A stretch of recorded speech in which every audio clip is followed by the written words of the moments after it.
शाम सवेरे देखूं तुझको कितना सुंदर रूप है। नमस्कार मित्रों, आप सभी को फार्मा एस्पिरेंट की तरफ से दिवाली की हार्दिक हार्दिक शुभकामनाएं। मित्रों, दोस्तों, दिवाली एक ऐसा त्यौहार है जिसमें कहा जाता है कि भगवान श्री राम जो है वो रावण पर विजय प्राप्त करके जब अयोध्या लौटे थे तो इस अयोध्या नगरी में अयोध्यावासियों ने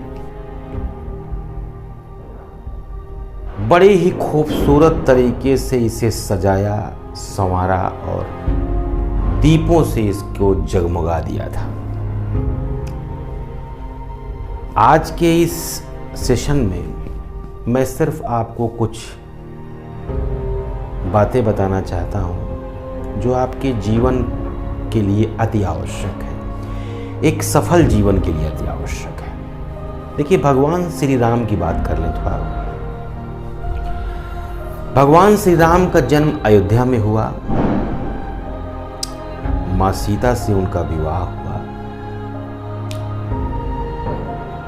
और विभिन्न परिस्थितियों के बीचों बीच उन्हें 14 साल का वनवास हुआ और रावण की मृत्यु राम के हाथों हुई। मगर आज मैं राम के व्यक्तित्व पर एक छोटी सी कविता आपको सुनाता हूं। देखिए, लेक्चर के बीच बीच में थोड़ा सा ये सब बातें होती हैं तो एक मनोभाव यहाँ बदलता रहता है। वो कविता क्या है, सुनिएगा। कि लंका जीत कर, ध्यान सुनिएगा, लंका जीत कर राज गद्दी जो संभाले राम, नगर निवासी जय गान करने लगे। लंका को जीत कर जब अयोध्या आए तो क्या हुआ कि लंका जीत कर राज गद्दी जो संभाले राम, नगर निवासी जय गान करने लगे। सैनिकों के लिए प्रीति भोज का प्रबंध हुआ, प्रभु संग सब खान पान करने लगे।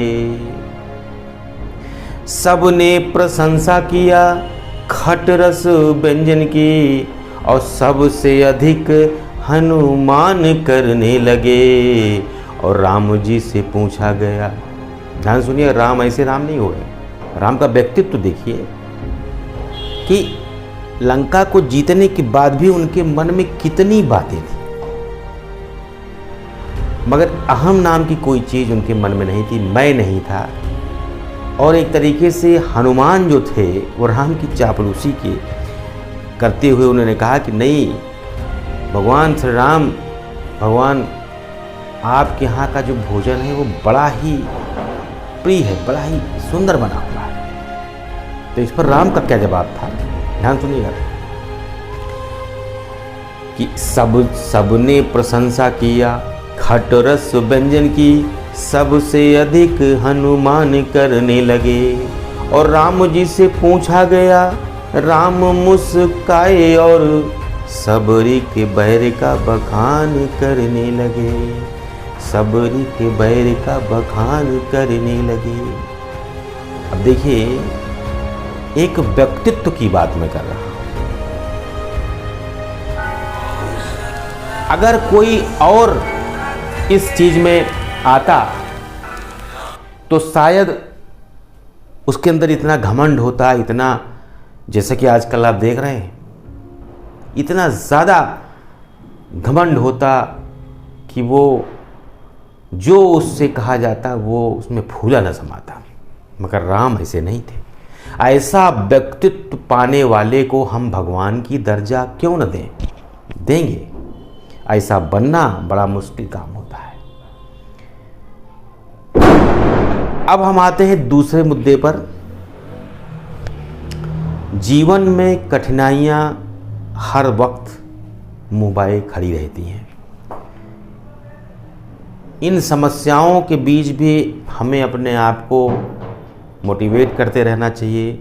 संघर्ष के दौर में अपनी आत्मविश्वास को कम नहीं करना चाहिए। सबसे बड़ा मुद्दा ये है कि खुश कैसे रहा जाए। बहुत सारे मोटिवेटर इस बात पर चर्चा करते हैं कि साहब खुश रहने के ये तरीके हैं, वो तरीके हैं, लेकिन एक्चुअली खुशी जो है ना वो अंदर से आती है, और उस अंदर की खुशी के लिए आवश्यक है आपके विचार। आपके विचार कहाँ से पनपते हैं? आपकी आंखों से। आपने जो देखा, आपने जो सुना इंद्रियों से, वह आपके सेंस में गया और आप उसी अनुरूप अपने व्यवहार को उतार लेते हैं अनकॉन्शियस माइंड में, अपने अचेतन मन में, और दुखी और सुखी होते हैं, खुश होते हैं। तो इस अचेतन मन को परमानेंट, अस्थायी तरीके से खुश रखने के क्या तरीके हैं, ये आज हम आपको बताते हैं। खुश रहना बड़ा कठिन काम है, मगर खुश रहने के लिए अचेतन मन को अगर हम समझा ले गए तो हमारे लिए दुख क्या होता है हम इस बारे में सोचेंगे ही नहीं। सुख और दुख दोनों एक सिक्के के पहलू हैं, एक सिक्के के दो पहलू, मगर हमें खुश रहना ही है एनी हाउ। कैसे अचेतन मन को समझाएं कि भाई हम खुश रहना चाहते हैं, हम प्रसन्न रहना चाहते हैं, हम कभी दुखी नहीं होना चाहते, मगर कुछ परिस्थितियां आती हैं, इमोशंस हमारे अंदर हैं। आखिर ये जो शरीर बना हुआ है यहाँ इमोशंस भरा पड़ा है, तो कैसे कोई सुखी रह सकता है, कोई दुखी कभी नहीं हो सकता। मगर अपने विचारों से, अपने थॉट से हम कैसे अपने आप को खुश कर सकते हैं, ये बड़ा इंपॉर्टेंट है। इसके लिए कुछ बातें मैं आपको बताना चाहता हूँ। पहली बात, सबसे इंपॉर्टेंट, अचेतन मन को खुश रखने के लिए अपने विचारों को बनाइए। कैसे बनाएंगे? सुन करके, पढ़ करके, देख करके। कहीं से भी देखिए, कहीं से भी सुनिए, कहीं से भी पढ़िए, अपने थॉट्स बनाइए, अचेतन मन में उसे उतारिए। ऐसे लोगों की जीवनियों को पढ़िए जो दुख के क्षणों में भी खुश रहने की प्रवृत्ति जिनके अंदर है। ये बड़ा ही कठिन काम है। एक बात, अचेतन मन में ऐसी चीजें उतारिए। दूसरी बात, जीवन में किसी से तुलना मत करिए। तुलना सबसे बड़ा दुखद कारण होता है अपने जीवन को दुख देने का। अब सवाल होता है साहब तुलना कैसे ना करें? तुलना नहीं करेंगे तो हम आगे कैसे बढ़ेंगे? तुलना नहीं करेंगे तो हम कैसे प्रोग्रेस करेंगे? बहुत लोग ऐसे प्रश्न उठा देते हैं। तो इसका उत्तर यह है कि तुलना करिए, मगर खुद से करिए। क्यों करिए? क्योंकि किसी के कर्म और भाग्य न तो आप बदल सकते हैं और न वो आपके कर्म और भाग्य को बदल सकता है। तो हमें अपने कर्म और भाग्य पर विश्वास करना चाहिए। हम अपने कर्मों से अपने भाग्य की चित्ररेखा जैसी तैयार करें, उसी के अनुरूप हम चलें। किसी दूसरे को देखकर अपने डिजाइन को ना खराब करें। कोई कैसा जीवन जी रहा है, कोई कैसा जीवन जी रहा है, कोई कैसा जी रहा है। ठीक है? तो जो हमने अपने मन में लक्ष्य बनाया, जो हमने अपने मन में डिजाइन तैयार की अपने कार्य क्षेत्र में, किसी भी क्षेत्र में, उसकी तुलना किसी से ना करके स्वयं से करें कि इसमें क्या क्या संशोधन करने हैं, क्या अच्छाइयाँ इसमें ऐड करनी है, कि हम अपने आप में और संतुष्ट हो लें। लेकिन ये ध्यान रखें कि ये अच्छाइयाँ, ये डिजाइन, ये अपने मन की सोच होनी चाहिए। किसी दूसरे को देखकर उसके अनुरूप चलना, ये आप न करें, क्योंकि उसने जो किया वो उसका कर्म भाग्य था। आप जो करेंगे वो आपका कर्म भाग्य है। हो सकता है जो उसने किया वो आप ना कर सकें, आप कुछ और अच्छा कर सकें, मगर जो कुछ करेंगे आप खुद के लिए करेंगे, खुद से करेंगे, मन से करेंगे और अचेतन मन में उसे रखे रहेंगे। आप खुश हो जाएंगे, खुशी रहेंगे, जीवन भर सुख रहेगा आपके अंदर। तीसरा, कभी किसी की बुराई मत करिए, किसी की भी बुराई मत करिए। बुराई करने से अगला व्यक्ति ये समझता है कि ये व्यक्ति मेरी भी बुराई करेगा, तो बुराई करने वाला व्यक्ति कभी सही नहीं होता। ये चीज़ें दिमाग से निकाल दीजिए और अपने अचेतन मन में लोगों के प्रति श्रद्धा रखिए। देखिए, कोई व्यक्ति अच्छा या बुरा नहीं होता, वक्त और समय उसको अच्छा बुरा बनाता है। वक्त और समय उसको अच्छा या बुरा बनाता है।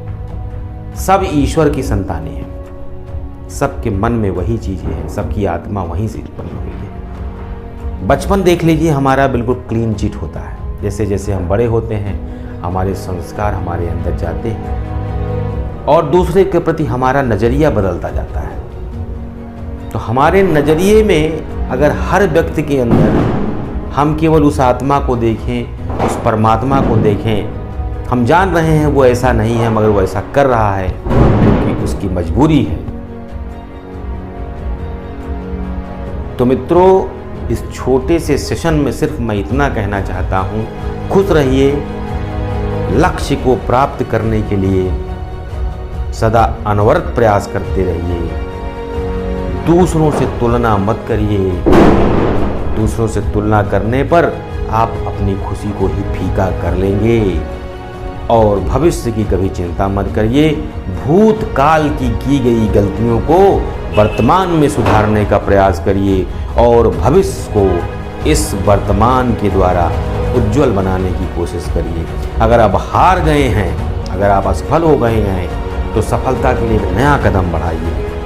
और मैं आज एक अंतिम बात आपसे कहने वाला हूँ, जिंदगी में असफल व्यक्ति जितना आपको मोटिवेट कर सकता है, सफल व्यक्ति आपको कभी मोटिवेट नहीं कर सकता। क्यों नहीं कर सकता?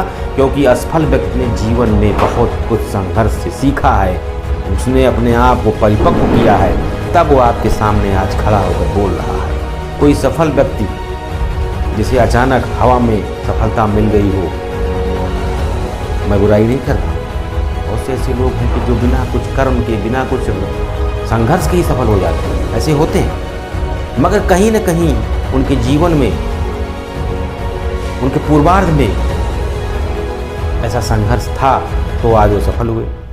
मगर हमें दिखता नहीं, तो हम देखें क्यों? हम तुलना क्यों करें? हम अपने संघर्ष को देखेंगे, हम खुद से तुलना करेंगे, हम खुद आगे बढ़ेंगे और जो आज हैं उससे अच्छा बनेंगे। ठीक है? तो तुलना बिल्कुल मत करिए, संघर्ष करिए, मेहनत करिए। आने वाले हर दुख को अपने थॉट से, अपने अचेतन मन से, अपने विचारों से, अपने अचेतन मन में दिए गए विचारों से उसको नलीफाई कर दीजिए।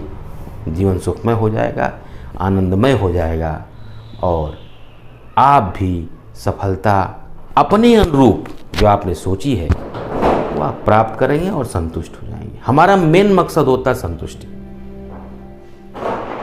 मगर वो संतुष्टि हमारे हृदय के अनुसार होनी चाहिए, हमारे मन के अनुसार होनी चाहिए। आज के सेशन में इस दीपावली की शुभकामनाओं के साथ हम आपसे विनती करते हैं कि हमारे लेक्चर को रेगुलर सुनने के लिए हमारे चैनल फार्मा एस्पिरेंट को सब्सक्राइब करिए, लाइक करिए, शेयर करिए। हो सकता है कि हमारे विचारों से आपके जीवन में कुछ चेंजेस आएँ, कुछ बदलाव आएँ। मैं ये नहीं कहता कि मैं बहुत बड़ा मोटिवेटर हूँ, लेकिन कहीं न कहीं हमने भी जीवन के कड़े अनुभवों को सीखा है, जो आपसे शेयर करने का मुझे शौक़ है, जो मैं करता हूँ। और मुझे उम्मीद है कि आप इसे दिल लगाकर सुनेंगे।